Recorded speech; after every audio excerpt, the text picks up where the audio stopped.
Bismillahirrahmanirrahim. Alhamdulillahirabbil alamin wassalatu wassalamu ala nabiyyina Muhammadin wa ala alihi wa sahbihi ajma'in.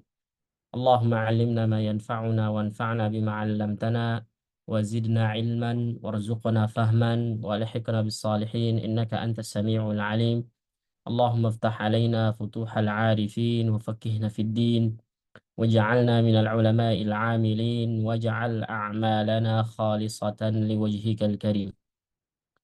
Baik, hadirin sekalian yang dimuliakan oleh Allah Subhanahu wa taala. Alhamdulillah pada kesempatan malam hari ini saya bisa berjumpa kembali dengan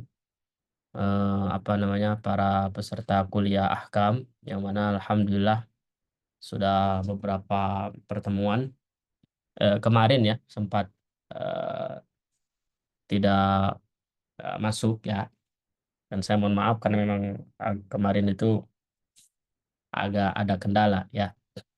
Dan di sini juga saya masih di luar karena, tapi insya Allah saya usahakan bisa tetap ngisi lah ya. Baik, Bismillahirrahmanirrahim. Kemarin kita terakhir sampai di sudah selesai hukum tafkhim dan tarqiq. Insya Allah sekarang kita masuk di ahkamul maddi wal qasr ya, wal qasri, halaman 188. Nah, ini termasuk bab yang bisa dibilang luas dan panjang. Ya, jadi harapannya insya Allah walaupun materinya bukan materi yang eh, apa namanya eh, eh, baru, maksudnya sudah banyak yang mengetahui lah materi ini ya. Tentu saya kira bagi para pembelajar ilmu tajwid eh, tidak tidak terlalu asing lah ya. Hampir semuanya begitu, walaupun memang bahasan ahkamul maddi wal qasri ini sudah terlampau jauh ya, ada di tengah ya. Baik, adapun bahasannya insya Allah sebagaimana yang sudah banyak diketahui pembagiannya dan lain sebagainya. Paling nanti insya Allah kajiannya mudah-mudahan ada hal-hal yang bisa kita jelaskan dan kita rincikan dengan penjelasan yang eh, baik insya Allah. Baik, tentu dari awal ini kita akan mengenal terlebih dahulu eh, definisi baik itu secara bahasa, lughatan, etimologi, dan juga istilahan, ya, terminologi. Baik, kalau di sini ada istilahnya al-mad wal qasr. Nah, kira-kira biasanya kan kita cukup dengan ahkamul mad. Tapi di sini kok ada juga istilah qasr. Kira-kira mad dengan qasr itu beda atau sama ya? Maka gimana cara menjawabnya? Hah? Mad dengan qasr itu sama atau beda sih? Hah? Mat tambah hukumnya qasar kadar panjang. Sebenarnya mad itu adalah buat istilah panjang yang bisa dibilang lebih dari 2 harokat gitu. Bahkan kalau kita mengenal istilah 6 harokat, maka itu ada 3 istilah. Ada 3 istilah untuk panjang 6 harokat. Ya, mungkin kita lebih mendengar banyak isba', kemudian tul. Nah, satu lagi adalah mad. Jadi ada 3 istilah buat 6 harokat itu apa aja? Isba', yaitu 6 harokat. Kemudian tul, itu juga 6 harokat. Dan isba', mad. Gitu. Nah, makanya, tapi kita akan banyak menemukan istilah mad yang dibaca 2 harokat. Kayak mad tabi'i, mad tamkin, mad badal. Ya kan, mad silah sughra. Nah, seperti itu. Nah, itu bagaimana? Nah, coba kita lihat di sini insya Allah. Kalau menurut bahasa, yang namanya al-mad itu adalah az-ziyadah wal maqtu. Memang ziyadah, ziyadah itu artinya ya bertambah ya. Kalau matta ya mutu tamtid itu artinya apa? Matta yumatitu tamtiton. Nah, wal maqtu itu artinya melar, memanjang. Jadi tamtid itu biasanya adalah kesalahan atau istilah buat seorang yang membaca atau melafalkan harokat dengan manjang, tamtid, isba' gitu. Nah, jadi itu menurut bahasa. Mad itu adalah az-ziyadatu wal maqtu, yaitu bertambah atau tambahan atau memanjang. Nah, kalau menurut istilah italatus sauti biharfil maddi, yaitu memanjangkan suara dengan huruf mad. Nah, huruf mad di sini tentunya adalah huruf mad yang kita sudah tahu, yaitu alif, waw, ya. Nah, di sini ada footnote 500. Ya, kita sudah ada di footnote 500 ya, lumayan lah. Beberapa ulama pensyarah Jazariyah ya menggunakan narasi ini, yaitu kebanyakan dalam syarah syuruh Jazariyah, apakah itu syuruh mutaqaddimin, apakah itu murid-muridnya Al-Imam Ibnu Al-Jazari atau setelahnya. Ya, karena beberapa yang kita tahu bahwa yang mensyarah matan Jazari itu adalah banyak dari para ulama. Tapi tentu kita jangan sampai lupa bahwa Al-Imam Ibnu Al-Jazari ya itu juga memiliki atau mempunyai murid-murid yang mana mensyarah matan Jazari. Di antaranya adalah siapa? Al-Imam Khalid Al-Azhari ya, yang mana ini apa namanya? Bukan. Abdud Daim Al-Azhari. Ya, itu judul bukunya At-Tirazat Al-Mu'limah. Ya, ada yang mengatakan bahwa matan Jazari, pensyarah matan Jazari pertama kali adalah ini dia, At-Tirazat Al-Mu'limah. Tapi ada yang mengatakan tentu yang pertama kali mensyarah matan Jazari adalah anaknya Al-Imam Ibnu Al-Jazari, yaitu Ahmad bin Muhammad Ibnu Al-Jazari, ya, Ahmad bin Muhammad bin Jazari, yang mana beliau punya kitab namanya Al-Hawashi Al-Mufhimah, gitu. Nah, di sini hampir kebanyakan kalau kita buka matan Jazari, ya, kalau dalam bab mad syarahnya itu banyak dipakai dengan istilah italatus sauti biharfil maddi, yaitu yang namanya hukum mad itu adalah memanjangkan suara dengan huruf mad yang 3 itu. Nah, kemudian apa? Ila akthar min harokatain, yaitu istilah mad ini adalah untuk panjang atau kadar lebih dari 2 harokat. Nah, tentu ada sebab. Ya, istilah mad ini kenapa dia dibaca panjang lebih dari 2 harokat? Tentu setelah huruf mad itu sendiri sebagai huruf yang menjadi dasar memanjangkan, ya. Ketika terdapat huruf mad yang 3, alif wawiyah, ya tentu dengan pasangan harokatnya alif fathah sebelumnya, kemudian waw dhammah sebelumnya, dan ya sebelumnya kasrah, ya. Itu ketika bertemu dengan hamzah, ya, au sukun, ini disebut dengan sebab fisik, ya. Maka inilah istilah memanjangkan suara lebih dari 2 harokat. Dan kita tahu ini adalah definisi dari mad apa? Kalau pembahasannya mad far'i, ya enggak? Gitu. Nah, itu. Dan Al-Imam Ibnu Al-Jazari, ya, yang wafat 833 Hijriah, mendefinisikan wal maddu fi hadzal bab ibaratun an ziyadati mattin fi harfil maddi 'ala al-maddi tabi'i. Ini jelas. Yang namanya istilah mad, diksi mad, pengistilahan dengan istilah al-mad itu adalah sebuah istilah yang memang untuk mengungkapkan eh, apa namanya huruf, apa namanya, memanjangkan suara, ya, durasi, tempo, yang mana itu lebih dari 2 harokat yang kita kenal dengan mad tabi'i, mad asli itu, ya. Wa huwa alladzi la yaqumu dzatul harfil maddi dunahu. Ya udah, yang namanya hukum mad itu tidak bisa terbentuk tanpa huruf mad itu sendiri, gitu. Makanya ketika kita membahas durasi panjang harokat, maka itu terbentuk dari huruf mad itu sendiri, yaitu alif, waw, dan ya. Dan ini masyhur insyaallah, mafhum.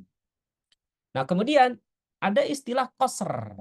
Nah, qasr ini sendiri tentu lawan dari mad. Nah, makanya ahkamul maddi wal qasri ini seakan-akan adalah 2 istilah yang berlawanan. Ya, kalau tadi mad itu adalah memanjangkan suara atau durasi, tempo yang untuk lebih dari 2 harokat disebabkan terdapat hamzah atau sukun setelahnya, ya, sebab fisik ini jelas. Adapun istilah untuk 2 harokat itu sendiri yang menjadi dasar atau menjadi apa namanya, minimal panjang mat tabi'i, ya, yang mana mat itu sendiri, maka biasanya disebut dengan istilah qasr, gitu, ya. Makanya kalau menurut bahasa qasr itu ya qasir, pendek, ya. Menurut bahasa di sini al-habsu wal man'u, ya, itu menjaga atau menahan, ya, gitu. Ini menurut bahasa bisalah mafhum insyaallah. Kalau menurut istilah qasr itu adalah italatus sauti biharfil maddi qadra harakataini faqat, yaitu memanjangkan suara dengan huruf mad tadi alif waw dan ya, ya tentu hanya dengan tempo atau durasi kadar 2 harokat aja, faqat. Inda mulaqati inda adami mulaqati hamzin au sukun, ya tentu tidak terdapat setelah huruf mad itu sendiri, ya tidak terdapat hamzah dan sukun. Dan ini mafhum insyaallah. Makanya Al-Imam Ibnu Al-Jazari tentu mendefinisikan wal qasru ibaratun an tarki tilka ziyadah wa ibqa'il madd tabii ala halihi. Ya, yang namanya qasr itu adalah ungkapan untuk tidak memanjangkan durasi lebih dari 2 harokat, ya, dan hanya memanjangkan mad secara tabiatnya, itu aslinya, ya, keadaannya dibaca minimal 2 harokat. Nah, itu istilah buat qasr. Nah, tentu ini kan kalau kita lihat teorinya dengan istilah-istilah ini, tentu apakah ada di zaman Nabi terdahulu atau di era sahabat? Kira-kira istilah mad itu sudah ada belum istilahnya di era sahabat atau di era Nabi? Jawabannya apa? Hah? Kira-kira gimana? Halo? Sudah Ustaz berdasarkan dalil. Ah, secara praktik, secara tatbiki, itu tentu sudah ada. Ya, walaupun mungkin kita tahu bahwa pengistilahan-pengistilahan atau istilah-istilah ilmu tajwid itu tidak banyak seperti hari ini. Atau setelah ulama-ulama atau menjadikan ilmu tajwid itu sebagai ilmu yang independen.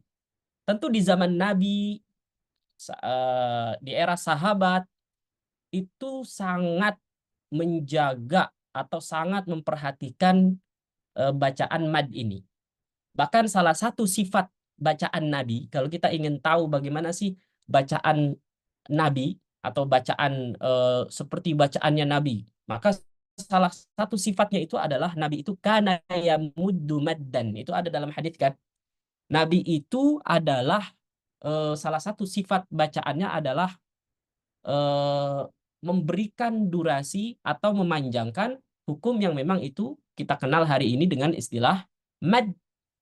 Jadi kalau ada orang hari ini ada hukum mad, apakah mad asli atau mungkin bukan mad asli, atau misalkan mad far'i disebabkan hamzah atau sukun setelahnya, ya ada yang misalkan tidak memanjangkan, maka demikian bukan bacaannya Nabi.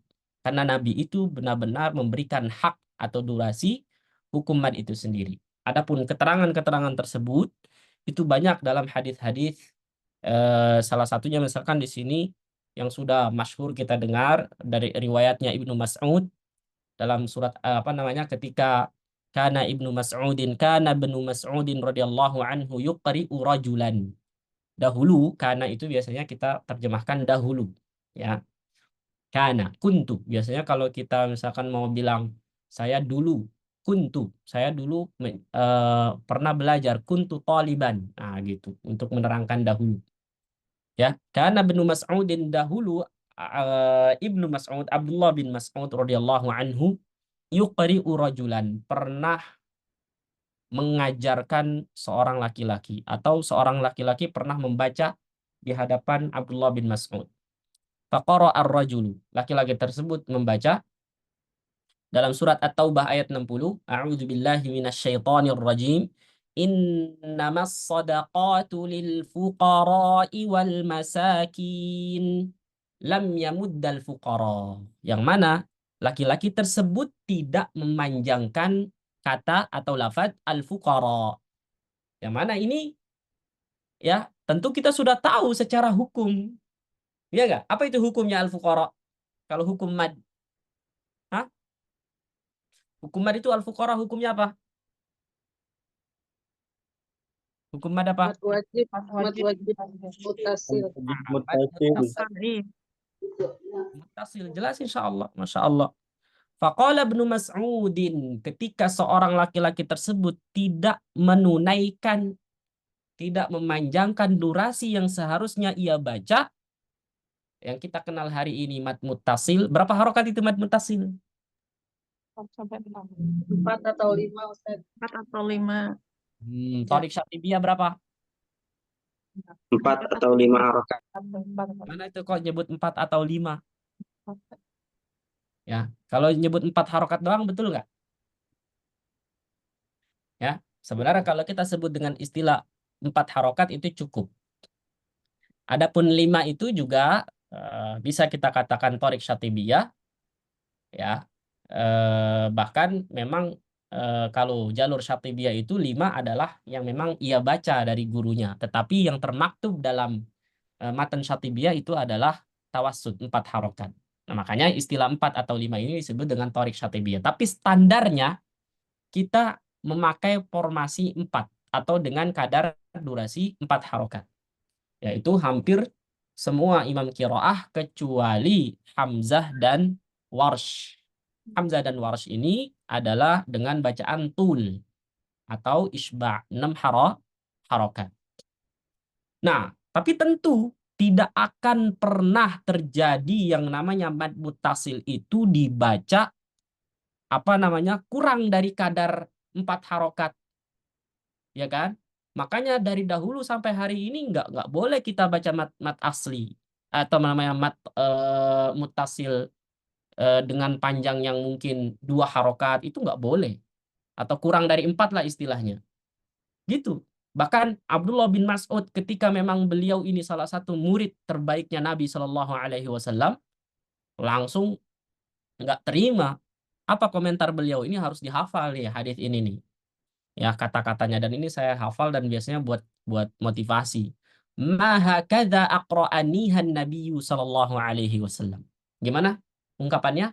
Ma hakadza aqra'anihan Nabiyyu Sallallahu Alaihi Wasallam. Coba ikutin saya ibarah ini, bagus. Saya suka ini uslubnya.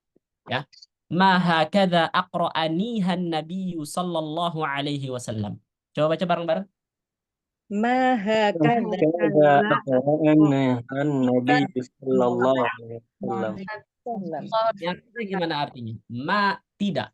Hakadza tidak begini. Ya, boleh juga enggak begitu, ya. Maha kada, enggak begitu. Aqra'ani. Aqra'a membacakan, mengajarkan ni kepadaku. Ha pada ma, maksudnya pada bacaan an-nabiyyu, Nabi Shallallahu Alaihi Wasallam. Jadi ini kalau kita mau terjemahkan kayak dijadikan pasif.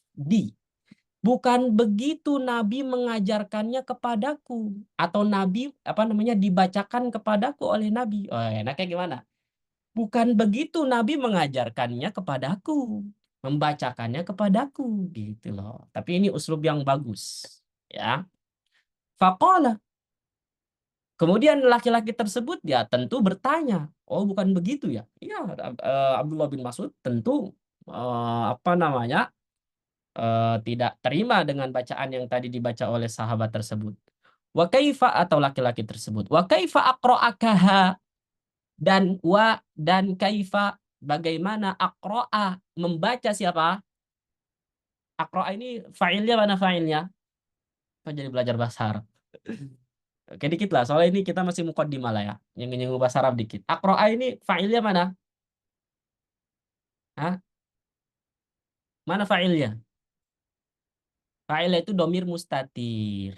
Takdiruhu huwa. Kembali ke Nabi. Dan bagaimanakah aqra'a membaca, mengajarkan si Nabi ka kepadamu ha pada bacaan tersebut. Lalu bagaimana Nabi mengajarkannya kepadamu? Gitu loh maksudnya.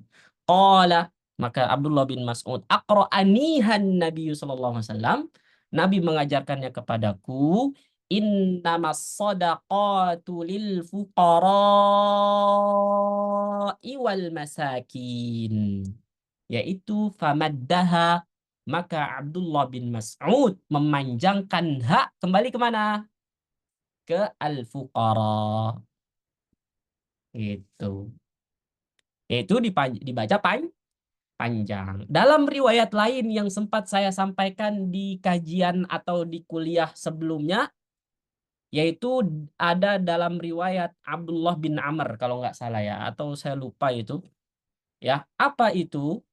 Bahwa lil fuqara faraghafahu, fafaraghafahu. Ya enggak? Yaitu dengan membuka mulutnya. Jadi Nabi itu ketika membaca lil fuqara dicontohkan oleh sahabat selain ini ya, Abdullah bin Mas'ud, ada lagi kalau nggak salah Abdullah bin Umar atau siapa itu saya lupa, yaitu sambil membuka mulutnya. Disinilah bahwa membaca huruf isti'la fuqara tidak monyong karena dengan membuka mulut. Masih ingat nggak waktu itu saya sampaikan?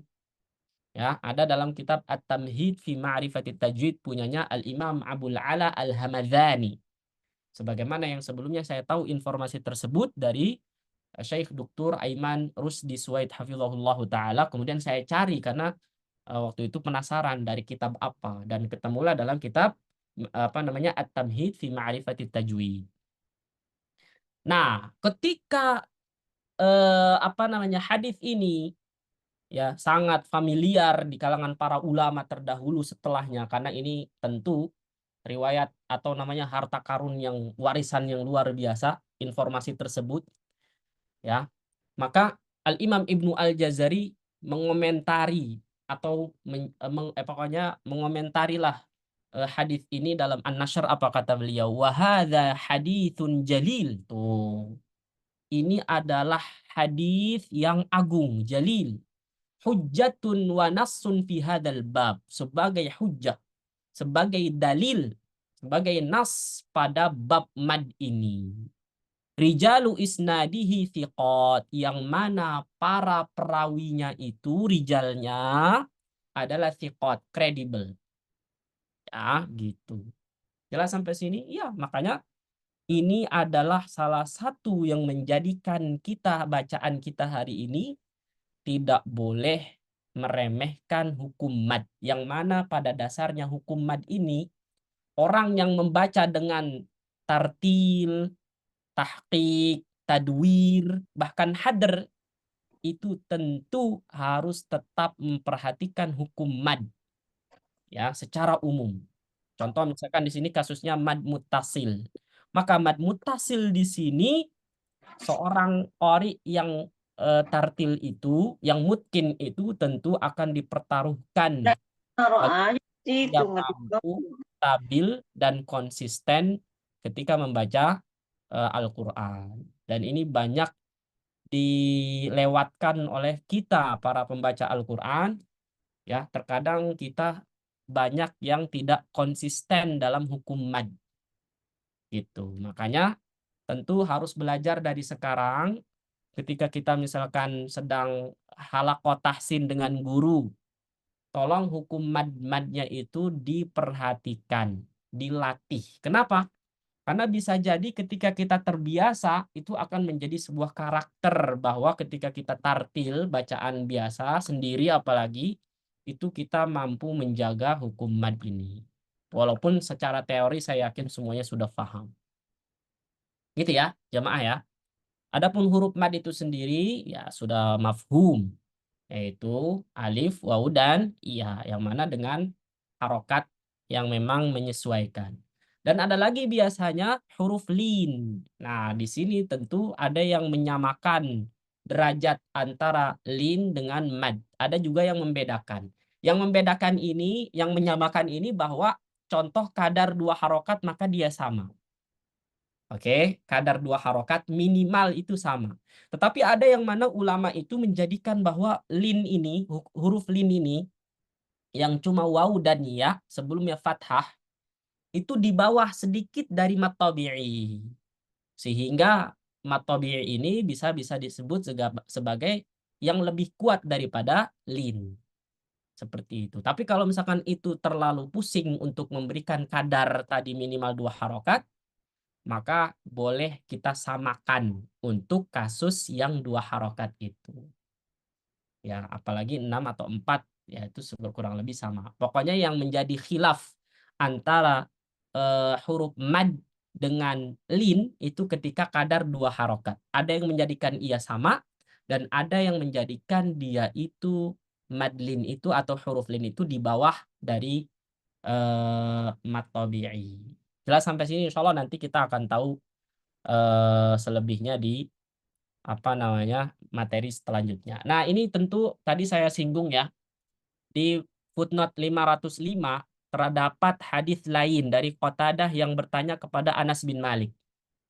Ya, Qatadah ini pernah bertanya kepada Anas bin Malik. Anas bin Malik ini siapa? Ada yang tahu nggak Anas bin Malik? Hah? Anas bin Malik itu siapa? Pembantunya Nabi SAW, khadimnya Nabi. Dan dulu Anas bin Malik itu masih kecil sudah ditinggal ayahnya Malik. Yang mana ibunya Anas bin Malik ini namanya Ummu Sulaim. Yang mana Ummu Sulaim ketika suaminya meninggal, dia berjanji bahwa dia akan membesarkan Anas. Ya, bahkan akan menyapih Anas sampai memang benar-benar ia melepaskan sendiri gitu. Dan dulu Ummu Sulaim itu sering membawa Anas ke hadapan Rasulullah Shallallahu Alaihi Wasallam. Ya, Ummu Sulaim itu ibunya yang luar biasa ini, ya itu memanfaatkan kesempatan dia bawa ke hadapan Nabi. Kemudian dia bilang, ya Rasulullah, hada Unais. Wahai Rasulullah, ini adalah Anas kecil, Unais. Ya, ud'u lahu. Tolong doakan buat Unais, buat Anas. Kemudian Rasulullah SAW mendoakan Anas dengan apa? Allahumma akthir malahu wa waladahu. Ya Allah, ya perbanyaklah hartanya dan keturunannya, anaknya. Makanya ketika itu Anas langsung menceritakan bahwa wallahi inna mali kathir. Ya, ketika memang didoakan oleh Nabi Shallallahu Alaihi Wasallam manusia terbaik, maka tentu diijabah oleh Allah Subhanahu Wa Taala. Maka Anas mengatakan hartanya itu banyak, jadi orang kaya beliau itu. Bahkan kemudian wawaladi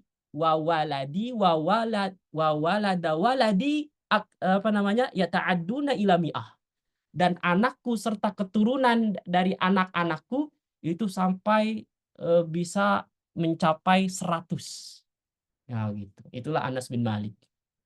Nah, tentu karena memang kedekatan Anas bin Malik, ya kita bisa tahu bahwa karena Anas bin Malik ini adalah pembantunya Nabi Shallallahu Alaihi Wasallam, berarti ada beberapa informasi yang memang penting. Ya, salah satunya adalah ketika Qatadah sa'altu Anas bin Malik, bertanya kepada sahabat Anas bin Malik radhiyallahu anhu tentang apa? An qiraatin Nabi Shallallahu Alaihi Wasallam, tentang bacaannya Nabi. Ya, karena memang pembantunya saat itu, ya tentu, ya bahkan bukan hanya pembantu aja. Anas bin Malik ini adalah seorang yang memang menjaga rahasianya Nabi. Ada nggak yang pernah dengar kisah ini? Ya, rahasia Nabi itu ada di Anas. Gitu, rahasia rumah tangganya Nabi dan lain-lain. Baik. Kemudian ketika ditanya bagaimana sih bacaannya Nabi Shallallahu Alaihi Wasallam, faqala, maka Anas menceritakan atau mensifati kana yamuddu maddan. Tuh, Nabi itu menunaikan atau membaca hukum atau ya pokoknya menunaikan membaca panjang memang yang kita sebut dengan hukum mad itu. Nah, itu bacaannya Nabi. Sudah saya singgung tadi ya. Baik. Ya, lanjut.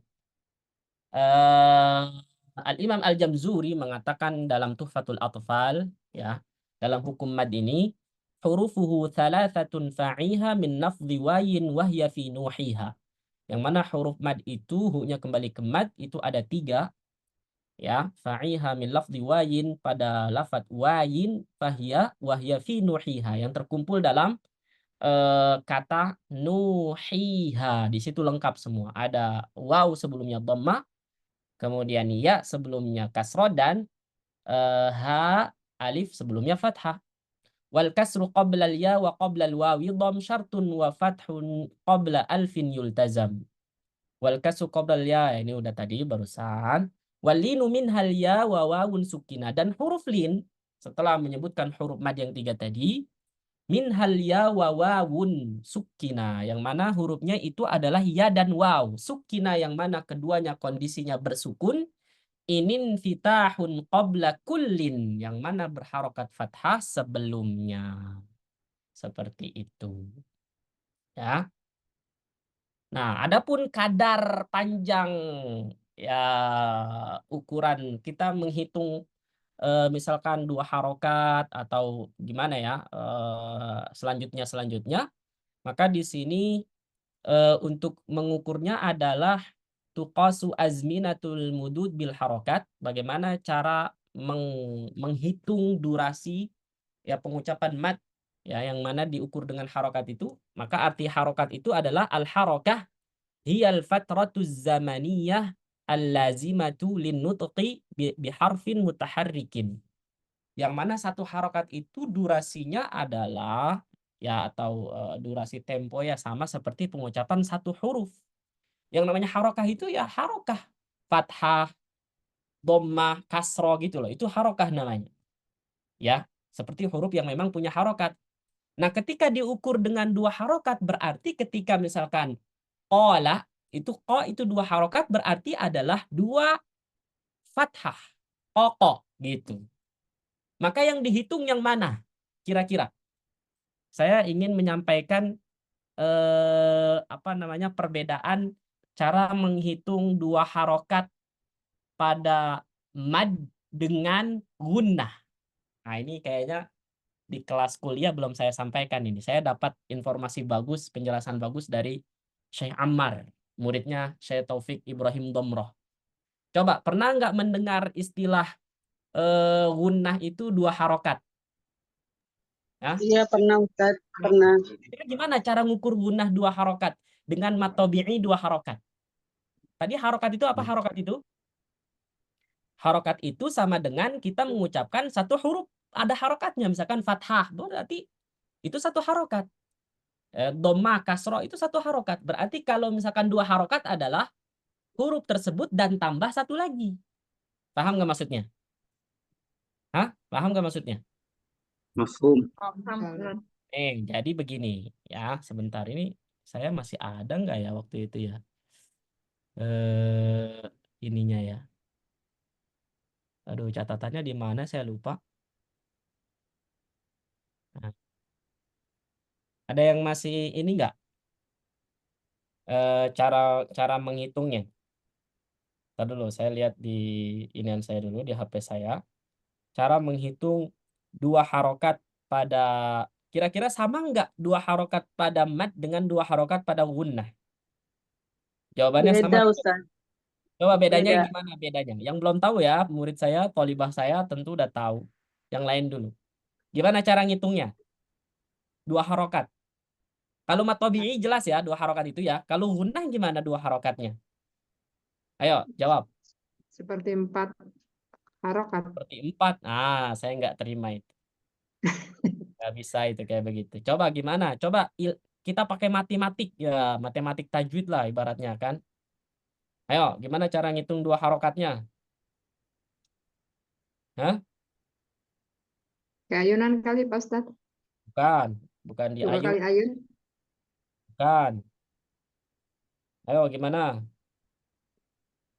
2 harokat pada gunnah. Hah? Gimana?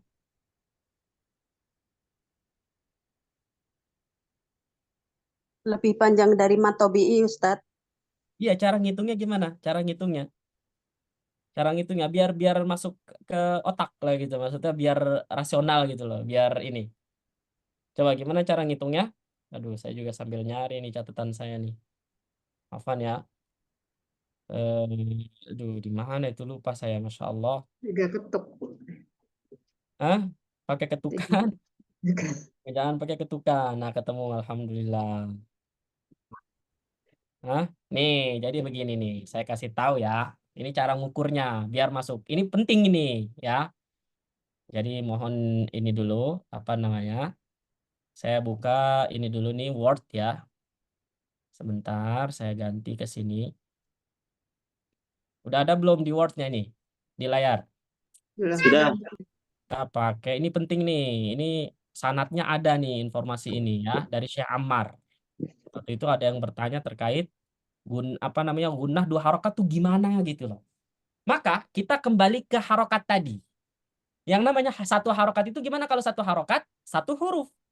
Yang punya harokat, paham nggak? Kalau sukun jangan dihitung. Kalau sukun harokat bukan? Paham. Bukan. Berarti kalau satu harokat misalkan ba, ya udah ba. Satu harokat fathah. Bi, satu harokat kasroh. Bu, satu harokat dom. Kalau 2 harokat berarti misalkan ba, misalkan. Ya, ba misalkan. Ba, maaf, ganti dulu ke Arab. Ya, misalkan ba di sini. Ba misalkan. 2 harokat berarti misalkan begini tuh. Ini kan ba 2 harokat kan? Maka sama dengan 2 harokat ini adalah ba itu sendiri huruf yang pertama sama tambah satu lah, tambah satu lagi. Ya enggak? Tambah apa?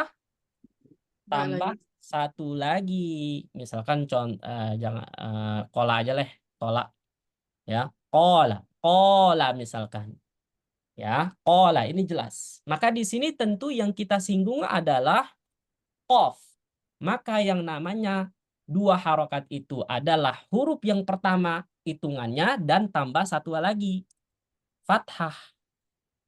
Tambah satu lagi fathah. Oh nggak bisa ya. Oh, misalkan kita pakai inilah. Nah, begini. Jelas nggak? Baru la.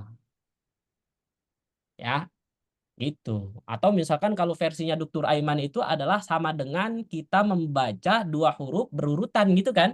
Kokola gitu kan. Sama aja, yang penting dia harokatnya fathah. Berarti ini adalah tambahannya cuma satu. Di sini tambahannya cuma satu. Ini 2 harokat. Jelas nggak maksud saya? Yang mana tambahannya nih yang ini nih. Yang ini nih tambahannya yang ini nih. Saya warnain warna merah dah. Nah ini. Jadi inilah yang dimaksud dengan 2 harokat. Qola sama dengan ko tambah 1 harokat baru la fathah. Ya udah berarti dia itu berarti tambahannya cuma satu. Nah, berbeda dengan gunnah. Maka gunnah itu yang dimaksud dengan 2 harokat. Contoh misalkan inna. Inna. Nah, ini cara nukur 2 harokatnya gimana? Apakah sama dengan yang di atas? Maka yang dimaksud 2 harokat itu adalah gunnahnya 2 harokat. Apa? Gunnah. Gunnahnya. Nah, berarti Gunnahnya, Ustaz. kapan kita menyebut gunnah? Kapan? Kapan kita Saat- menyebut gunnah? Ketika nun Setelah in. Bertajid. Setelah in. Maka sama dengan yang namanya gunnah itu setelah in dulu. In misalkan nun sukun. Ini sukun. Baru plus gunnah apa namanya, gunnah 2 harokat baru plus nah. Loh kok begini, saya kecilin dikit ya. Nah ini maksudnya. Jadi yang dimaksud gunnah 2 harokat tuh di sini. Nih di sini saya warnain merah. Kira-kira nyambung nggak? Cara ngukur 2 harokat pada mad tabi'i, tambahannya cuma satu, yaitu setelah apa? Setelah huruf aslinya. Ya enggak? Tapi kalau gunnah 2 harokat adalah ya gunnahnya doang yang dihitung 2 harokat. Setelah in. Berarti in, itu 2 harokat baru na. Makanya tentu durasi 2 harokat pada gunnah itu tidak sama dengan durasi 2 harokat pada mad tabi'i. Makanya dia lebih panjang, lebih lama temponya kalau gunnah. Coba matematika ini paham nggak maksudnya? Ini saya dapat harokat jadinya, Ustaz. ini apa? Gimana? 4 harokat jadinya, Ustaz. Loh kok 4 harokat? Jangan digituin, tetap 2 harokat Ustaz. Antum ngitung 4 tuh dari mana? Yang mana antum hitung? Kalau semuanya ya iya. Makanya kita fokus ke gunnah 2 harokat itu ya setelah in. Ini kan inna nih aslinya. Inna itu berarti gabungan apa? In, gunnah, sama na gitu loh. Ya enggak? Itu kan dasarnya gitu. In pertama, itu gunnah. Nah, n-nya itulah baru dihitung 2 harokat. Maka dia akan lebih panjang tentunya. Karena kadar gunnahnya ingetin, sendiri dia dihitung 2 harokat. Gitu maksudnya. Saya ketika dapat penjelasan ini, Masya Allah, Alhamdulillah. Oh begitu cara ngitungnya. Paham? Ini ada sanadnya ini. Maksudnya keterangan silsilah ini dari Syekh Ammar. Ya, Alhamdulillah. Ya, ulama-ulama Syam dari Yordan tapi. Afan Ya. Ustadz, izin bertanya. Ya, Jadi bisa nggak kalau kita simpulkan bahwa karena in itu kan izhar ya, di situ ada guna asli ya Ustadz ya. Kemudian nanya itu sendiri gitu ya Ustadz ya. Jadi guna asli ditambah dengan tadi guna yang ditambah gitu ya Ustadz ya. Sehingga menjadi kadarnya kalau seperti matobi ya lebih gitu ya Ustadz ya. ya. Bolehlah silahkan simpulkan sendirilah. Cuman saya ingin mengembalikan, merasionalkan apa bahasanya ya enaknya ya. Ya memasuk akalkan ketika kok para ulama menyebut gunnah itu kadarnya 2 harokat itu loh. Ada nggak yang nggak terima 2 harokat? Loh 2 harokat berarti pendek Ustadz. Karena bayangan kita 2 harokat itu ngukurnya kemana? Mat asli. Matobi. Ya. Ya enggak? Padahal hitungannya yang namanya 2 harokat gunnah itu adalah gunnahnya doang. Contoh inna misalkan. Inna. Maka di sini yang dihitung 2 harokat itu gunnah setelah in, baru gunnah 2 harokat, baru na. Silakanlah mau in yang pertama itu adalah gunnah asliyah. Kemudian baru itu baru ditahan. Nah, inilah tentu gunnah-gunnah yang disempurnakan ya. Nah, ini baru masuk akal. Oh, gitu cara ngitungnya. Berarti gini aja deh, dari yang pertama aja ini tambahannya cuma 1. Ini warna merah lah. 1 ini merah nih. Udah, dia cuma 1 nih, yaitu ini doang. Tapi kalau gunnah dia 2, 2-nya di sini, di gunnah ini 2. Gitu. Gunnah saya kasih inilah dalam kurung lah. Biar lebih jelas gitu. Oke, jamaah. Gitu cara ngitungnya. Ya, boleh di screenshot, boleh diingat-ingat. Penting ini, catat. Saya aja masih lupa-lupa, makanya harus melihat apa namanya catatan saya saat itu. Oke, sekarang masih ada nggak yang masih bingung cara ngukur guna 2 harokat? Itu kalau misalkan mau kita menerima atau memang itu tentu ya yang menyebutkan guna 2 harokat itu adalah para ulama-ulama yang memang kredibilitasnya apa namanya punya kredibilitas lah gitu. Siapa aja misalkan Makki Juraisi, siapa lagi? Banyaklah para ulama hampir menyebutkan gunnah itu ditahan kadarnya 2 harokat. Gitu. Tapi ada juga yang menjadikan bahwa tempo gunnah itu nggak bisa kalau diukur 2 harokat. Kenapa?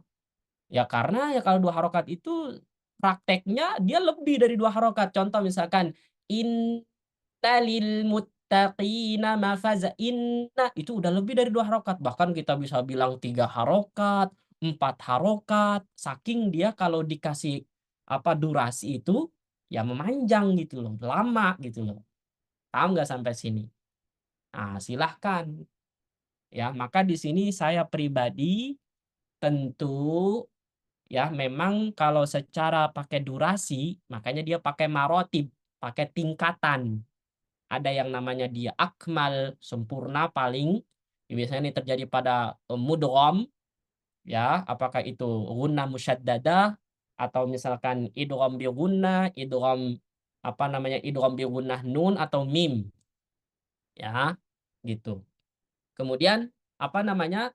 Ada namanya kamilah gitu. Selain akmal kamilah, naqisoh, anqos itu nggak apa-apa, itu juga disebutkan oleh para ulama. Dan ingat ya, itu bukan hanya mentok sampai Dr. Aiman, tapi kalau kita tarik jauh itu sebenarnya sudah ada disinggung oleh anaknya Al-Imam Ibnu Al-Jazari, ya, Al-Hawashi Al-Mufhimah, dan ini sudah pernah saya bahas di bab gunnah itu sendiri. Oke, kita kembali ke tadi ya. Kira-kira ini paham nggak maksudnya ini jamaah? Hah? Ada yang merasa ini Alhamdulillah. penting nggak? Ini ada yang merasa penting nggak? Kalau saya sih ini penting banget. Alhamdulillah baru dapat Pak Ustaz. Nah, ya. Jadi tentu kadar 2 harokat gunnah jangan dihitung sama dengan mad Harokat. tabi'i. Iya. Karena kalau mad tabi'i itu anggap aja qala. Qa itu 2 harokat. Maka tambahannya cuma 1, yaitu apa? Sama dengan kita menyebutkan 2 huruf yang berharokat. Mau dia koko atau kok tambahin harokat fathah lagi, la. Nah, kita tambahannya cuma 1 nih, makanya yang saya warnain merah. Adapun gunnah 2 harokat adalah kalau apa namanya inna, maka komposisinya, isinya itu adalah in, gunnah 2 harokat, baru na. Nah, gitu. Nah, cukup ya. Kita lanjut ke mana? Ke mana tadi? Ke sini. Baik. Ya, saya sebenarnya nih waktu apa namanya nyusun ini itu saya tinggal nukil doang sebenarnya. Pemahaman saya tuh belum apa namanya waktu nukil ini kan dari Dr. Aiman kan, ada kan dalam At-Tajwid Al-Musawwar ya nggak? Ini nih saya asal nukil aja gitu loh. Tapi kalau memahami secara menghati banget itu belum gitu loh. Pokoknya begitu aja cara ngukurnya. Makanya saya cuma jelasin ke orang yang namanya kadar 2 harokat ya 2 huruf berurutan. Misalkan qola, qoqola, qila, qiqila, qulu, uqulu gitu loh. Padahal ya udah begitu doang. Oh, tapi pas tahu yang tadi itu lebih apa ya? Pemahamannya lebih alhamdulillah. Ya, alhamdulillah. Gitu. Makanya di sini kan jelas al harokatani huma, yang namanya 2 harokat itu adalah kamikdari nutki biharfaini mutaharrikaini mutataliyain. Nah, ini adalah penjelasan Dr. Aiman. Tempo 2 harokat itu berarti sama dengan 2 huruf berharokat yang berurutan. Oh, baik itu fathah berarti 2 fathah, dhamma berarti 2 kali dhamma, dan kasroh berarti 2 kali. Tapi hitungnya cuma 1 tambahan yang harokat tadi. Jangan dihitung 2 lagi ya. Misalkan yang tadi itu dihitung, misalkan qola berarti ko sendiri baru 2 harokat. Enggak ya. Nah, gitu. Jelas sampai sini? Baik. Wallahu a'lam bishawab. Nah, ini ada catatan penting. Panjang harokat harus disesuaikan. Apa itu disesuaikan maksudnya ya? Disesuaikan dengan tempo tingkatan bacaan Al-Quran. Atau kita kenal dengan maratibul qiraah. Baik itu tingkatan tahqiq, tadwir, atau hadr. Ya, berarti gimana tuh maksudnya? Ya, secara kadar misalkan ada hukum mad wajib muttasil. Maka semua akan tetap hukumnya 4 harokat bagi wajib muttasil dengan tempo bacaan yang berbeda. Baik itu tahqiq ya 4 harokat, baik itu tadwir ya 4 harokat, baik itu hadr ya 4 harokat. Cuman semuanya temponya itu tentu disesuaikan. Karena kita tahu dari 3 tingkatan bacaan Al-Quran tadi, itu dari segi cepat atau lambat berbeda-beda. Begitu. Tapi untuk kadarnya bukan berarti ya 4 harokat pada tahqiq atau tadwir itu masuk akal. Tapi giliran hadr kita bilang itu nggak sampai 4 harokat. Misalkan jadi 2 harokat atau bahkan 1 harokat, maka pernyataan tersebut tidak benar. Tetap dianggap 4 harokat. Loh kan itu cepat Ustadz? Iya, karena memang menyesuaikan temponya, durasinya, tingkatannya gitu. Ya, maka tidak pernah yang namanya mad wajib muttasil itu kurang dari 4 harokat. Ya, mungkin prinsipnya gitu. Walaupun kalau kita mau bahasakan ya memang nggak sepanjang tingkatan tahqiq atau tadwir pada hadr itu. Nah, intinya begitu. Tapi yang lebih masuk akal itu adalah misalkan ketika ada opsi, namanya ada khilaf jaiz, kalau nggak salah ya. Jadi opsi yang memang itu boleh dipilih salah satunya. Nah, disesuaikan dengan tingkatan, misalkan kayak hukum apa? Mad wajib muttasil. Kan ada 3 opsi kan? Kita boleh pilih 6, 4, atau 2. Nah, makanya para ulama menjadikan 3 opsi ini menyesuaikan dengan tingkatan bacaan seorang qari. Cocoknya, sesuaikannya gitu, pasangannya. Misalkan dalam bacaan yang lambat, kita kenal dengan tahqiq. Misalkan dalam proses mengambil sanad ke guru, setoran ke guru, atau ketika belajar tahsin, maka kita pakai yang versi ini, lambat. Nah, cocoknya pakai 6 harokat. Kemudian ya tadwir standar lah, di bawahnya 4 harokat. Dan hadar baru pakai yang 2 harokat. Itu bolehlah kalau kita mau sesuaikan dengan kadar-kadar yang tadi. Tapi kalau mad wajib muttasil, jangan kita turunkan secara bahasa doang. Secara praktek udah beda lagi sebenarnya. Jelas sampai sini jamaah? Kira-kira ada pertanyaan nggak? Hah? Ini masih Boleh bertanya Pak Ustadz? Ya, ini terkait yang tadi mat, koser, mat dan koser. Nah, ketika Mana? kita kan kalau di TPQ kan biasa itu setiap kenaikan jilid kan ada proses munakosyah gitu ya. Ya. Nah, ketika mat itu apa itu yang panjangnya 2 harokat, ketika dia nggak dipanjangkan 2 harokat atau 2 harokat itu atau dibaca lebih itu masuknya ke mat apa koser gitu Pak Ustadz. Gimana? Maaf Ibu. Istri saya WA Ya, gitu. cara ininya menentukan itu larinya ke mat atau ke koser gitu. Kalau yang mana? Ya, ketika ada huruf mat. Ya, ketika ada huruf mat panjang 2 harokat. Oh. Nah, itu kan kadang namanya anak-anak kan kadang nggak dibaca panjang, gitu Baik. kan. Cakep. Nah, itu masuk kemana? Baik, secara umum untuk 2 harokat kita bisa sebut dengan qasr. Itu qasr 2 harokat. Karena memang qasr itu adalah panjang 2 harokat. Minimal ya nggak? Minimal huruf mad itu 2 harokat ya. Gitu. Tapi kalau misalkan kita ingin menggunakan dengan istilah mad, maka harus tambahin. Harus bukan mad secara umum Ibu, tapi apa? Mad tabi'i, mad asli. Baru itu akan sama dengan istilah qasr tadi. Paham nggak? Jangan mad. Itu mad, hukum mad. Nah, berarti itu mengumumkan. Dan kalau diumumkan istilah mad, maka sebenarnya mad itu adalah untuk yang lebih dari 2 harokat. Atau mad far'i lah kita kenal. Jelas nggak? Ya walaupun sebenarnya ini cuman pengistilahan sih secara umum. Ya, pokoknya yang 2 harokat itu adalah qasr, itu udah pasti 2 harokat. Ya, atau mad tabi'i juga boleh, mad asli juga boleh, apalagi sama dia, atau yang dikategorikan secara hukum seperti mad asli atau mad tabi'i. Apa aja itu? Mad badal dalam riwayat Hafs. Ya enggak, mad badal itu 2 harokat. Jangan bilang mad badal itu lebih dari 2 harokat. Ini dalam riwayat lain, misalkan kayak Warsh. Makanya disinilah dalam buku-buku tajwid dan buku yang saya susun ini, mad badal saya masukkan ke dalam kategori mad asli. Ada yang memasukkan mad badal itu ke mad tabi'i, mad far'i, ya enggak? Ah, tapi saya tidak. Nanti ada alasannya insya Allah. Nah, mad badal boleh. Terus apa lagi? Kalau enggak mad badal ya mad tamkin. Kalau enggak mad silah sughra. Mat sila sugro. Nah, itu aja. Jadi kategori apa namanya? Mulhaqat namanya. Yang apa namanya? Hukum-hukum yang dikategorikan 2 harokat seperti mad asli atau mad tabi'i. Sama satu lagi adalah huruf muqatta'ah. Tobi Hayyun harfi, wa Bu. Iya, mat tobi harfi ya Ustaz. ya gitu. Karena nanti ada kilmi, ada harfi. Insya Allah ada lah di buku saya lah. Kalau mau dipecah-pecah gitu.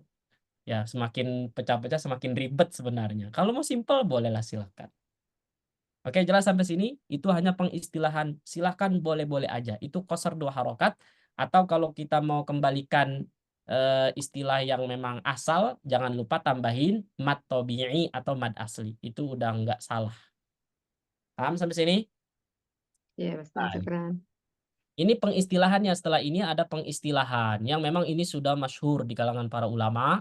Ada istilah qasr, ya ini 2 harokat atau 1 alif biasanya. Fuwaiqul qasr. Fuwaiq itu apa coba fuwaiq? Apa makna fuwaiqul qasr? Kita kembalikan ke bahasa Arab biar tahu gitu.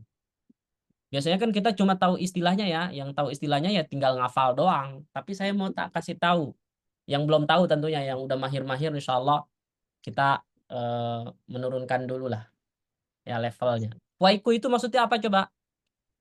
Ayo. Fuwaiqu.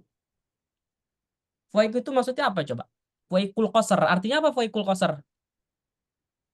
Hah? Ada tawassut 4 harokat, fuwaiqut tawassut, dan tul. Jadi ada berapa istilah ini? 5 ya. 2 harokat, kemudian fuwaiqul qasr berarti 3 harokat, tawassut 4, dan 5 harokat. Nah, yang berarti tadi kalau kita mau sebut torik syatibiyah pada mad mutasil berarti nomor 3 dan 4. Tawassut dan fuwaiqut tawassut. 4 dan 5 harokat. Baru yang terakhir tul, isba' atau mad. Ini 6 harokat. Tapi dasarnya ukuran yang memang ini standar, nggak usah ribet gitu loh. Ya bahasanya kok nggak usah ribet. Cukup nomor 1, 3, dan 5. Berarti kalau nomor 1, 3, dan 5 berarti apa istilahnya? Qasr. Kemudian yang kedua sebutkan ya bareng-bareng. Maksud Tawassut. Tawassut Jangan. Tuh, dan jadi tul. formasinya tuh yang standar tuh itu 2, 4, 6. 2, 4, 6. Dan saya jarang sekali menyebut 1 harokat. Ya, karena itu istilah yang memang gimana ya? Ya, 1 harokat itu ya huruf biasa gitu loh. Gitu. Baik, kita kembali ke sini. Apa itu tadi fuwaiqu? Lebih Tadi dari fuwaiqu. Fuwaiqu itu dari kata apa coba? Fuwaiqu Fauqa. kata fauqa. Kok jadi fuwaiqu?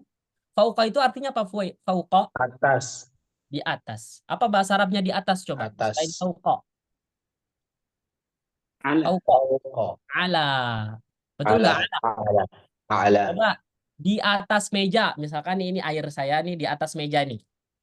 Berarti ini gimana bahasa Arabnya? Al-ma'u ala Alal maktabi. al-ma'u fawqal maktabi atau alal maktabi? Ala. Kenapa ala? Nempel. Ustaz. Nah, cakep, masya Allah, barakallahu fiik. Jadi penggunaannya itu kalau ala itu adalah yang nempel di atasnya, dia nempel. Tapi kalau fauqa itu berarti dia ada ruang. Misalkan nih di atas kepala saya ada loteng gitu loh. Misalkan apa bahasanya ini? Plafon gitu loh. As-saqfu. Nah kan bahasa Arabnya plafon itu. Berarti as-saqfu fauqar ra'si. Jadi plafon ini di atas kepala ada ruang. Nah, itu kalau penggunaannya, tapi dua-duanya bermakna di atas. Nah, kalau fauqa itu di atasnya utuh dia. Utuh pokoknya di atas. Tapi kalau fuwaiqu itu adalah namanya isim apa? Tasghir. Isim apa? Isim Tasghir. tasghir. Mengikuti wazan apa? Fu'ailu. Seperti tadi saya sebut Anas. Kalau Anas itu berarti ya Anas. Dia utuh dia. Berarti Anas gede.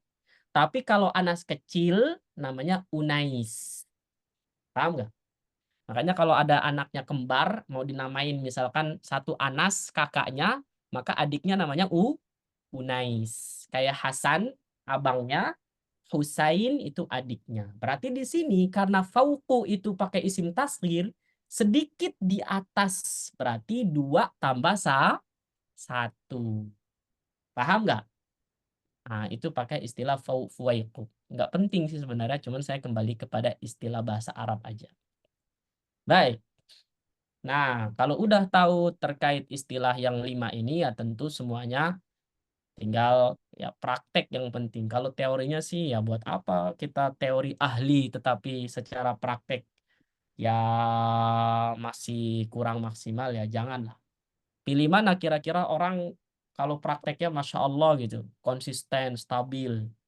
menunaikan dengan sesuai dengan hukum mad misalkan. Tapi kalau ditanya itu hukumnya apa? Nggak tahu Ustaz.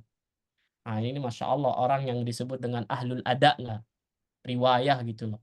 Tapi tentu ketika bacaannya bagus mungkin ya.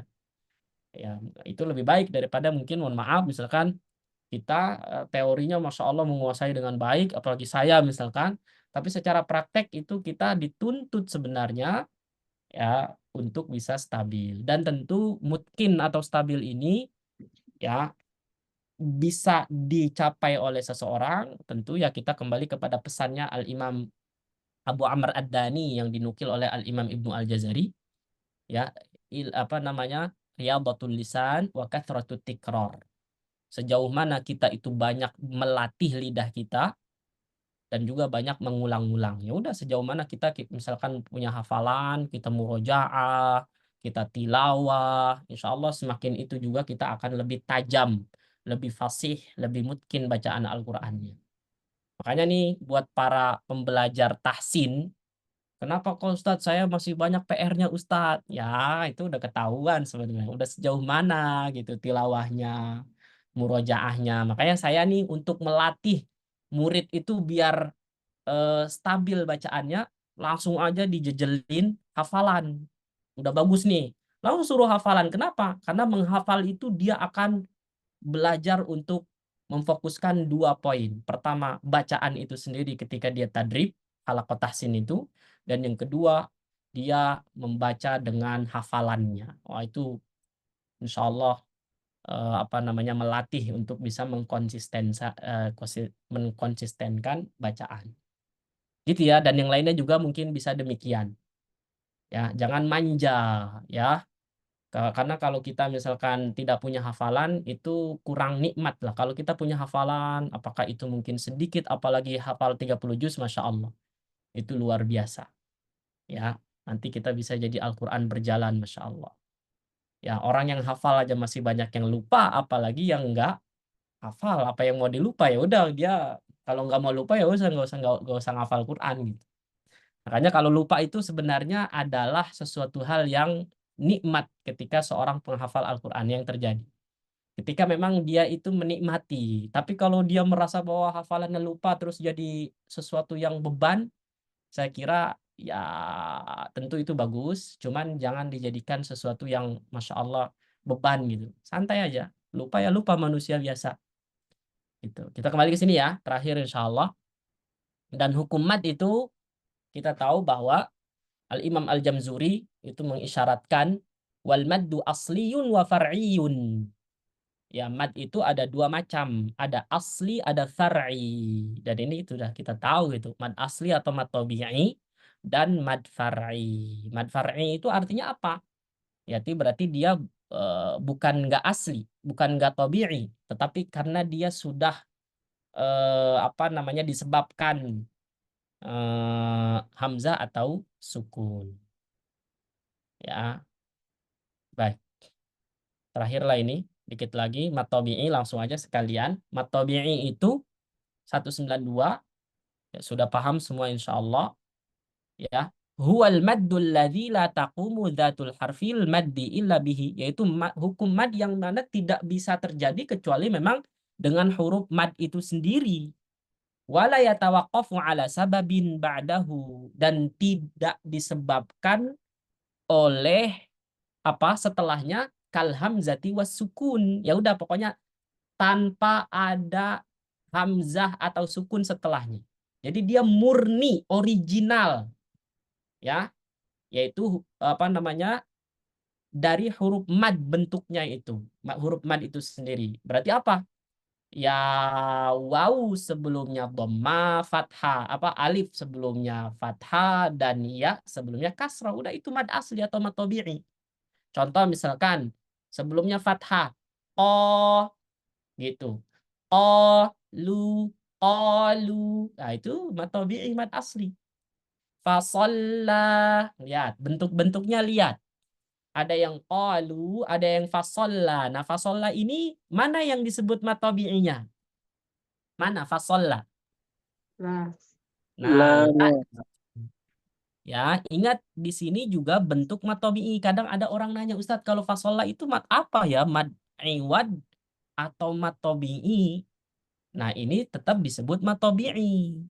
Yang mana ya bagi memang yang dia masih awam banget ya, ini nih alif. Namanya alif maksurah. Alif apa? Alif maksurah. Apa itu alif maksurah? Alif lazimah. Paten dia begitu. Ya layyinah. Ya alifnya dia apa sih namanya lunak. Ya pokoknya berbentuk ya di situ. Pertanyaannya alif maksurah itu bentuknya ya atau ada yang lain? Hah, jawabannya apa? Alif maksurah itu bentuknya bisa berbentuk iya atau berbentuk alif lempeng biasa. Contoh aso gitu. Adapun kenapa kok alif maksurah begitu? Alif maksurah itu ada dua asal. Ada dua apa ya? Ya asalnya dia. Karena memang pergantian dari huruf atau dia itu adalah satu lagi saya lupa. Nanti jawabannya ada di mad iwad insya Allah. Sabar. Ya. Contoh selanjutnya nuhiha dan ini jelas. Ya. Kalau qalu di sini yang mana lu-nya? Kalau qa jelas ya. Kalau lu-nya mana yang huruf madnya? Lu. Wow. Wow. Wow. Wow sebelumnya dhamma. Lah terus ini alif ngapain? Alif ini apa coba alif ini ngapain? Kira-kira penting nggak untuk ada di situ atau nggak usah? Huruf tambahan. Dhamir ya Ustaz. Ada huruf tambahan. Gimana kok bisa ditambah apa sengaja atau nggak disengaja itu? Hiasan. Menandakan dia jamak. ya? Menandakan waw jamaah Ustaz.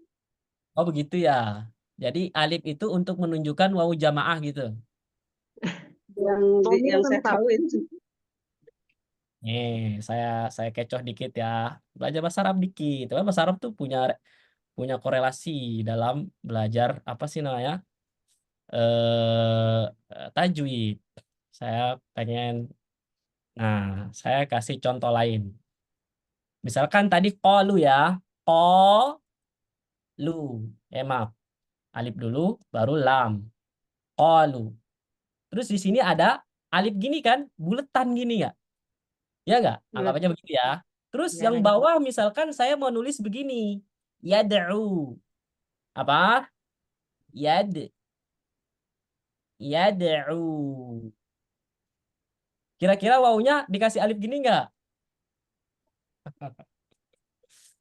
Ayo. Ayo. Kira-kira mana yang salah? Hah? Ya Maka dong ya. saya akan kasih keterangan begini. Yang bawah saya nggak pakai ini. Begini aja cukup. Qalu sama yad'u. Kira-kira gimana tuh? Yang Hah? ya dong itu waw asli Ustaz. Kalau ini dari da'a Ya dong. da'a yad'u. Aslinya da'awa yad'u. Nah, gitu. Aslinya apa? Aslinya itu da'awa yad'u. Ngikutin wazan fa'ala yaf'ulu. Tapi yang namanya begini tadi kok jadi da'a yad'u itu namanya proses i'lal. Proses apa? I'lal. Ini yang saya pelajari dulu sejak saya SMP. Saya SMP dulu waktu di pesantren klasik itu belajar ini i'lal. Da'a asluhu da'awa ala wazni fa'ala. Kulibatil wawu alifan litaharrukiha wan fitahi ma qablaha fasara da'a. Gitu caranya. Yad'u asluhu yad'u ala wazni yaf'ulu kulibatil wawu uskinatul wawu. Pokoknya intinya begitu. Itu namanya i'lal. Oke? Dan saya setuju dengan yang tadi. Kalau yang waw bawah ini tidak perlu dikasih alif dan sifrun mustadir. Kenapa? Karena wawunya asli. Sedangkan yang ini, alif ini adalah untuk menunjukkan apa? Wawul jamaah. Karena aslinya qala yaqulu. Berarti ini domirnya apa qalu domirnya? Fa'ilnya kan waw. Ya enggak. Tapi dia apa dia ininya huwa huma hum hiya huma hunna anta antum antum sampai ana nahnu ini yang mana berarti kalau qalu? Hum. Hum. Berarti huwa qala huma qala hum qalu. Nah gitu. Qala qalu. Qalat qalata qulna qulta qultuma qultum qulti qultuma qultunna qultu qulna.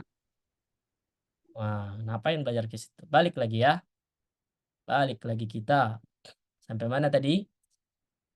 Khair insyaallah sampai sini. Baik. Ya. Nah, cukuplah sampai sini. Di sini ada syarat mad tabi'i, tidak boleh sebelum huruf mad tabi'i terdapat hamzah, ya. Tidak boleh sebelum huruf mad tabi'i terdapat huruf hamzah. Oke, kenapa ini? Yang pertama, Jadi mad badal nanti Ustaz. cakep, ini mad badal. Tidak boleh setelah huruf mad tabi'i terdapat huruf hamzah dan sukun. Nah, ini namanya mad far'i. Jadi syarat mad tabi'i itu kalau disebut mad tabi'i atau mad asli adalah dua ini. Ya, gitu. 516. Apa nih 516? Jika sebelumnya huruf mad tabi'i terdapat hamzah maka disebut mad badal. Gitu. Apa bedanya mad badal dengan mad tabi'i? Beda sebab doang, beda bentuk doang. Tapi secara hukum dalam riwayat Hafs atau hampir semua imam qiraat itu sama. Paham sampai sini? Udah begitu aja, nggak usah berantem lah ya. Baik, khair insyaallah. Udah gitu aja. Nanti mad tabi'i dibagi dua, ada kilmi, ada harfi. Ya, kilmi itu pada harokat. Oh, ini kayaknya cukuplah kita habiskan aja sampai kilmi dan harfi. Kalau kilmi itu adalah ya udah mad tabi'i pada kata. Kilmi, kalimah pada kata, pada lafad. Berarti apa? Nah, ini penting nih. Yang saya kasih contoh di sini ini penting, perlu dicatat untuk mengetahui, mengidentifikasi mad tabi'i atau mad asli itu gimana. Bentuknya begini nih. Jadi jangan kita hanya terbatas yang namanya mad tabi'i itu kayak tadi. Wawu sebelumnya dhammah, ya sebelumnya kasroh, dan alif sebelum fathah. Itu terlalu apa ya? Betul, tapi terlalu sempit gitu loh. Bahkan kalau kita mau tahu mad tabi'i itu bentuknya adalah dia beberapa bentuk. Nah, bisa di tengah kata atau di akhir kata. Ini semuanya mad tabi'i. Contoh yang di tengah. Alif wa auladukum. Lihat. Huruf mad tertulis dalam rasm mushaf nih begini. Wa auladukum. Ada alif kecil di sini. Ini mad tabi'i hukumnya. Karena kalau ada orang dia misalkan masih awal gitu. Coba wa auladukum itu la-nya apa? Apa ini ya? Kok begini bentuknya? Nah, bingung dia karena yang dia tahu itu adalah alif biasa gitu loh. Maka di sini tetap disebut mad tabi'i karena tertulis dalam mushaf tuh begini. Aslinya ada nggak alif kecil ini aslinya? Ayo, aslinya ada nggak? Maka aslinya tidak ada. Ini dobet namanya. Tapi Rosem Utsmani sejak zaman dahulu itu tulisannya wa auladukum sebenarnya. Tapi dalam bacaan akan dibaca wa auladukum. Gitu. Jelas sampai sini? Yasumunakum ini jelas wawunya. Ya, ada di tengah. Yahdikum ini juga bisa.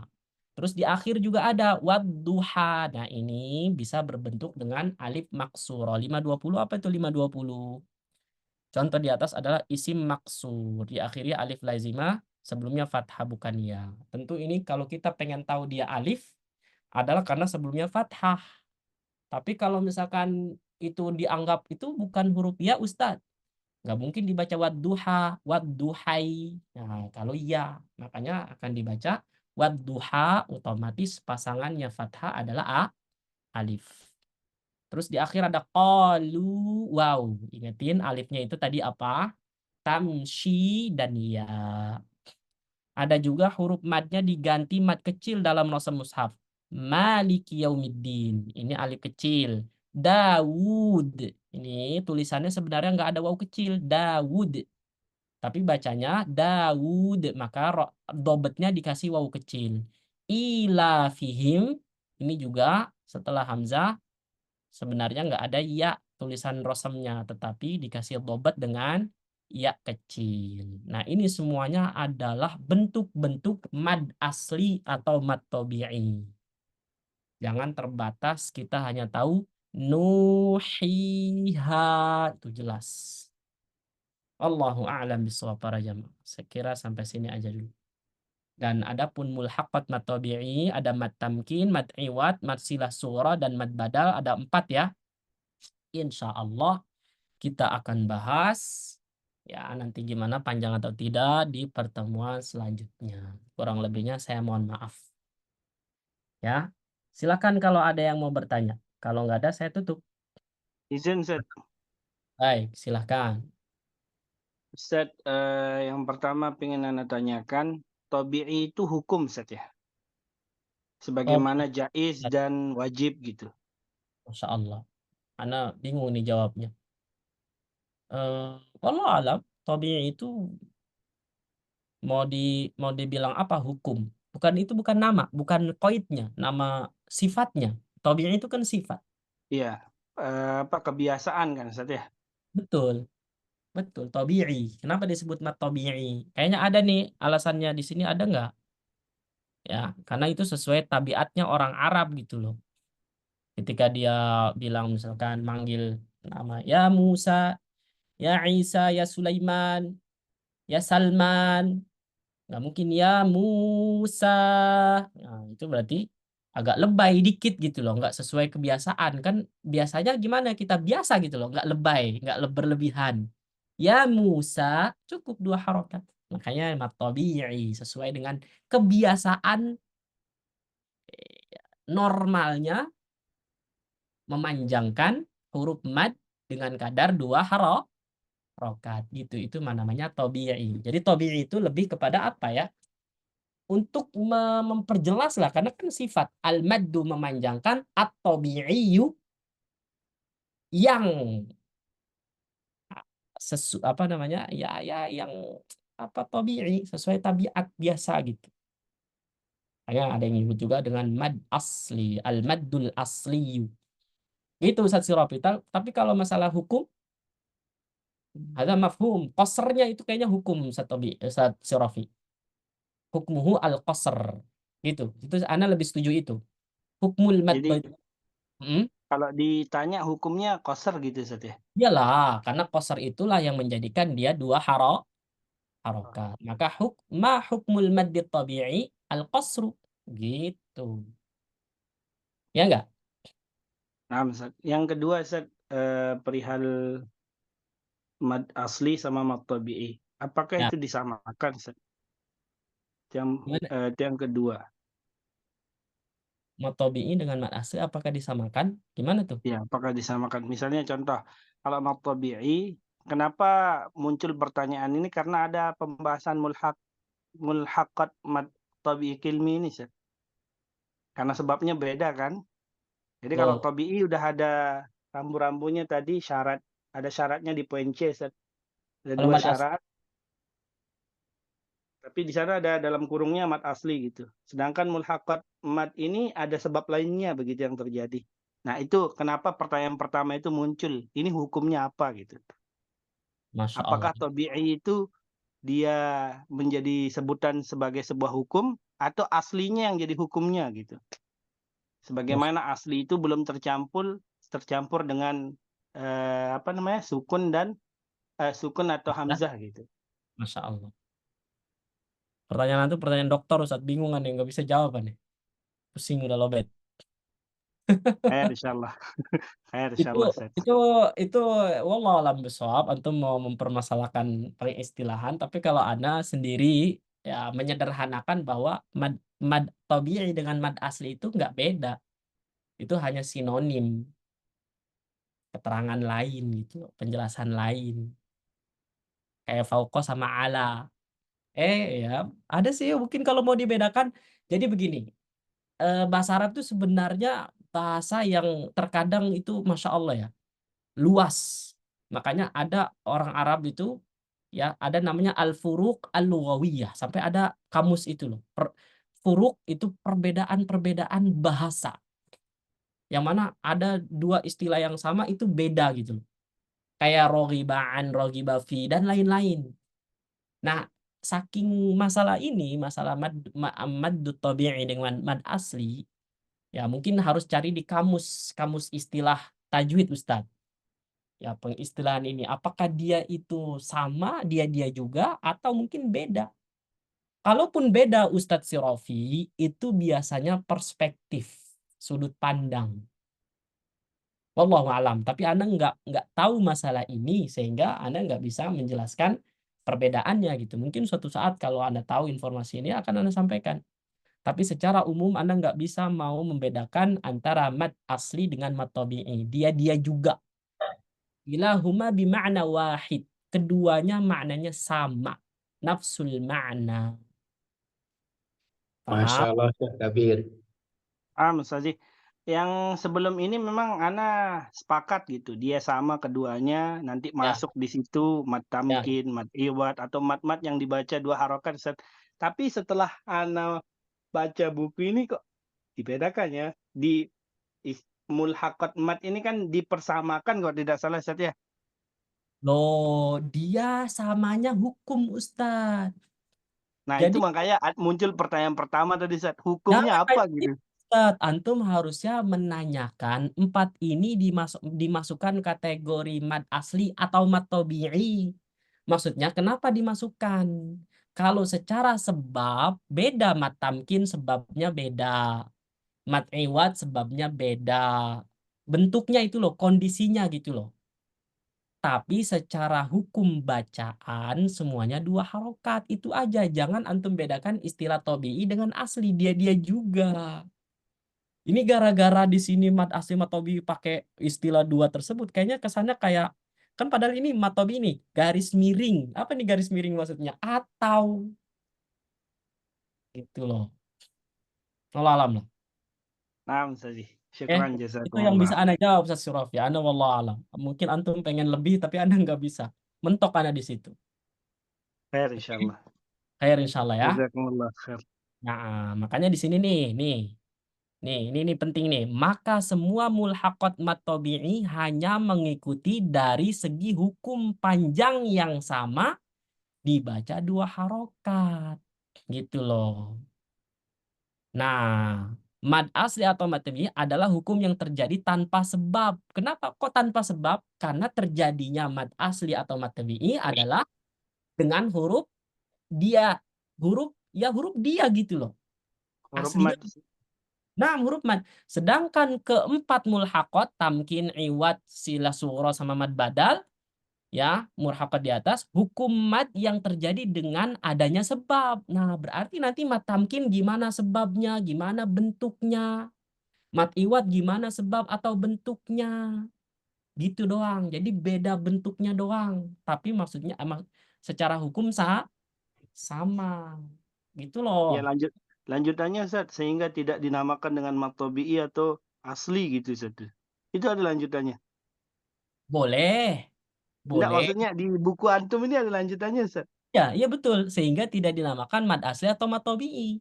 Karena Nah, itu mad asli. makanya ada tanya gitu. Oh, itu. Ya udah, antum mau antum samakan mad tamkin mad asli atau mad tabi'i. Ya Janganlah. sebelumnya ana samakan gitu Ustaz. Karena Oh, sama-sama ya dibaca udah. 2 harokat dan tidak terkontaminasi dengan hamzah atau sukun begitu.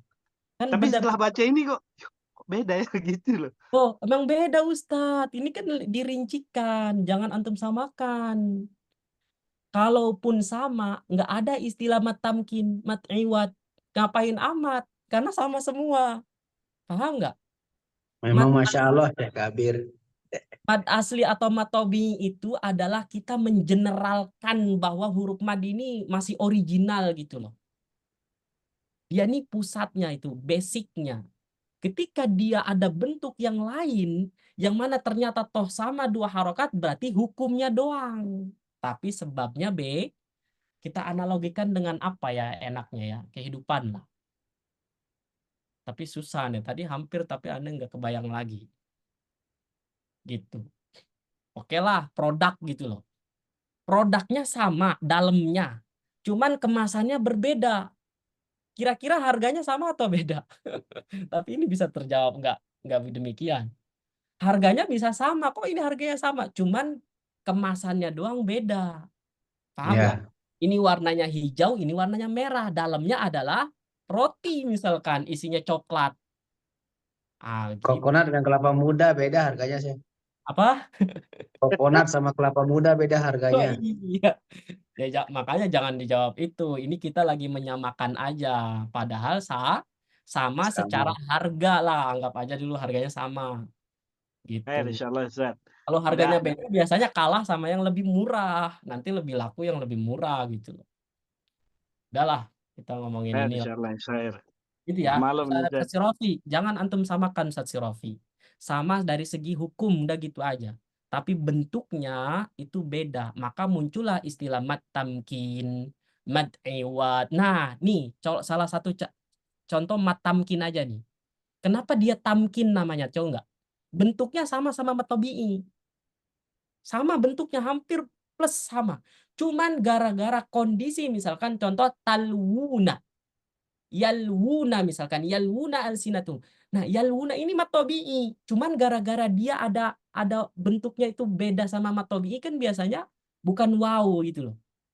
Waw sebelumnya dhammah, tapi ini waw yang dhammahnya ini juga waw. Makanya disebut tamkin. Untuk lebih memperjelas, dinamakanlah tamkin. Paham nggak? Nah, Paham, Ustaz. itulah. Nggak tahu lah antum paham insyaallah. Insyaallah. Besok kita ngopi, Syekh Kabir. Ya, Masya Allah, luar biasa. Nah, ini nanti ada ketemu tamu. Yang lain nyimak ke yang lain. Nggak usah mikirin Ustaz Sirofi, pusing nanti. Beliau ini Nyimak, Ustaz. terlalu mendetail ini, ya. Gitu. Khair lah insya Allah jamaah. Kira-kira ilmu tajwid itu enaknya disederhanakan atau dirincikan? Mana yang mau ada di mana posisinya? Lebih enak mana? Yang versi sederhana mana? Madhab sederhana. Ana mazhab sederhana Ustadz. Hah? Sederhana aja. Ana mazhab sederhana Ustadz. Mana yang madhabnya terperinci? Ribet, madhabnya ribet. Ada Kalau kalanya harus ribet juga, Ustaz. kalau kita di sini kan apa biasanya, kalau saya, kalau ada yang sulit kenapa dipermudah gitu. Khair lah insyaallah. Insyaallah khair, insyaallah. Tapi tentu dengan yang penting secara ilmiahnya bisa dipertanggungjawabkan, nah gitu aja. Rujukannya ada, dibahas nggak para ulama gitu. Kan pernah Anda contohin terakhir ya, kayak antara huruf dengan harokat itu kira-kira lebih dahulu mana? Huruf dulu atau harokat dulu? Ayam sama telur gitu. Nah iya, itu kan kayaknya lucu gitu loh. Huruf dulu atau harokat dulu ya? Oh, harokat dulu baru huruf. Enggak deh, huruf dulu baru harokat. Ada huruf ya bisa dibaca dengan ada harokat. Enggak bisa. Harokat huruf itu lahir dari harokat, berarti harokat dulu. Contoh dipanjangin lahirlah waw. Ya enggak? Gitu. Atau misalkan ba bisa dibaca karena ada harokat setelahnya. Baru bisa dibaca fathah, ba. Nah, itu semuanya ada. Alasannya yang tadi itu. Kayak ayam dan telur. Itu remeh menurut kita ya kan, ngapain ngeributin itu? Tapi itu dibahas oleh ulama terdahulu. Buka aja At-Tamhid, Imam Ibnu Al-Jazari. At-Tahdid, punyanya Al-Imam Abu Amr Ad-Dani. Itu ada, nggak percaya. Lihat aja, ada judul, mana yang lebih dahulu antara huruf dengan harokat. Dan ulama terdahulu itu berbeda pendapat. Seru kan? Nah, itulah artinya ternyata memang ilmu Islam itu sedetail itu. Ini baru hanya masalah tajwid. Kita kembali ke qaul Imam Syafi'i. Ya, kita harus tetap memerincikan, mendetailkan suatu ilmu supaya tidak hilang kedetailan ilmu tersebut. Masya Allah. Baik, saya kira itu. Insya Allah kita bertemu lagi di pertemuan selanjutnya. Kita tutup dengan kafaratul majlis. Subhanakallahumma wa bihamdika. Ashhadu an la ilaha illa ant.